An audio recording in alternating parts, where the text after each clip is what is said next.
Friends, இன்றைக்கி நம்ம மரவள்ளி கூட்டு தான் பார்க்க போகிறோம். மரவள்ளி கிழங்குல நான் எப்படி கூட்டு பண்ணுறேன்னு பாருங்கள் ஃப்ரெண்ட்ஸ். இதை நான் புதுசாக ட்ரை பண்ணியிருக்கேன். இது எங்கள் அத்தை செஞ்சுருக்குறாங்க. அவங்கக்கிட்ட இருந்தால் நான் கேட்டு செய்கிறேன். ஓகே ஃப்ரெண்ட்ஸ், பாருங்கள். ஒரு சட்டியில் கிழங்கு பொடிசாக கட் பண்ணி போடுங்க. மஞ்சத்தூள் தேவையான அளவு போடுங்க. உப்பு தேவையான அளவு போடுங்க. போட்டு நல்லா வேக வைங்க ஃப்ரெண்ட்ஸ். இந்த தண்ணி நம்ம கீழே ஊற்ற மாட்டோம். இதை நம்ம அப்படியே யூஸ் பண்ணிக்குவோம். அதுக்குள்ளே மிக்ஸி ஜாரில் 2 பத்தை தேங்காய், ஒரு பச்சை மிளகாய் போட்டு அரைச்சி வச்சுக்கலாம். அரைச்சி வச்சுட்டதுக்காக நம்ம ஒரு சட்டியை வைப்போம். சட்டியை வச்சுட்டு கடுகு போடுவோம், சீரகம் போடுவோம். கடுகு சீரகம் நல்லா பொரிட்டோம் ஃப்ரெண்ட். பொரிஞ்ச உடனே நம்ம கடலைப்பருப்பு போடுவோம். நல்லா பொரிஞ்சு வந்த பிறகு கடலைப்பருப்பு ஒரு கையளவு போடுறேன். ஏன்னா இதில் எவ்வளோ கடலைப்பருப்பு போட்டாலும் டேஸ்ட்டாக இருக்கும். அதனால் கடலைப்பருப்பு போடுறேன். இது கிழங்கு வந்துருச்சு பாருங்கள். ஸ்டவ் ஆஃப் பண்ணிடுறேன். பாருங்கள், கடலைப்பருப்பு நல்லா பொரிஞ்சு வந்துருச்சு. இப்போ நம்ம இதில் வெங்காயம், பச்சை மிளகாய், கருவேப்பிலை போடுறோம் ஃப்ரெண்ட்ஸ். பாருங்கள், கருவேப்பிலை போட்டு வெங்காயம், பச்சை மிளகாய் கொட்டிடுறேன். ஒரு பச்சை மிளகாய் தான் இதுலேயும் போடுறேன் நான்.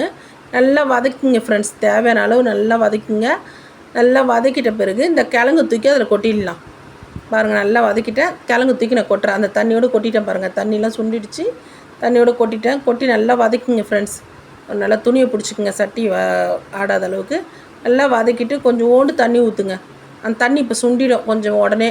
இந்த கிழங்கு திக்னஸ் கொடுக்கும். கொதிக்க நல்லா சுண்டி வரும். இதுக்கப்புறம் நம்ம தேங்காவையும் பச்சை மிளகாய் அரைச்சி வச்சு தான் அதில் நான் போடுறேன். நம்ம அந்த கிழங்குல போட்ட உப்பு, மஞ்சத்தூள் தான், வேறு எதுவும் போட தேவையில்ல ஃப்ரெண்ட்ஸ். இது நீங்கள் செஞ்சு சாப்பிட்டு பாருங்களேன். செம்ம டேஸ்ட்டாக இருக்குது ஃப்ரெண்ட்ஸ்.